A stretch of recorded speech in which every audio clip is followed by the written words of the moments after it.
বিএনপির চেয়ারপারসন বেগম খালেদা জিয়ার শারীরিক অবস্থা বর্তমানে স্থিতিশীল রয়েছে বলে জানিয়েছেন তার ব্যক্তিগত চিকিৎসক ডক্টর AZM জাহিদ হোসেন।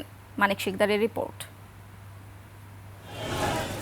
গত ৬ মে লন্ডন থেকে দেশে ফেরার পর বুধবার প্রথমবারের মতো রাজধানীর এভারকেয়ার হাসপাতালে নিয়মিত স্বাস্থ্য পরীক্ষার জন্য যান বিএনপি চেয়ারপারসন খালেদা জিয়া। তার ব্যক্তিগত চিকিৎসক দলের সদস্যরাও এ সময় উপস্থিত ছিলেন। বিভিন্ন পরীক্ষা নিরীক্ষা শেষে সেদিন রাত ১২টার দিকে তিনি বাসায় ফেরেন। রাতে এক সংবাদ সম্মেলনে খালেদা জিয়ার ব্যক্তিগত চিকিৎসক ডক্টর AZM জাহিদ জানান, বিএনপি চেয়ারপারসনের চিকিৎসায় কিছু পরিবর্তন আনা হয়েছে।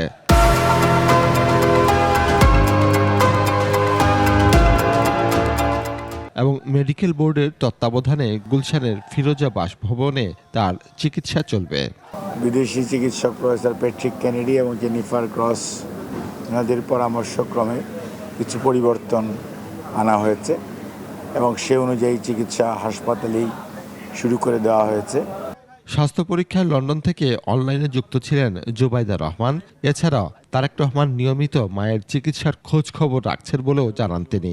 জনাব তারেক রহমান গতকালকে থেকেই ওনার চিকিৎসার ব্যাপারে সার্বক্ষণিক খোঁজ খবর নিচ্ছিলেন।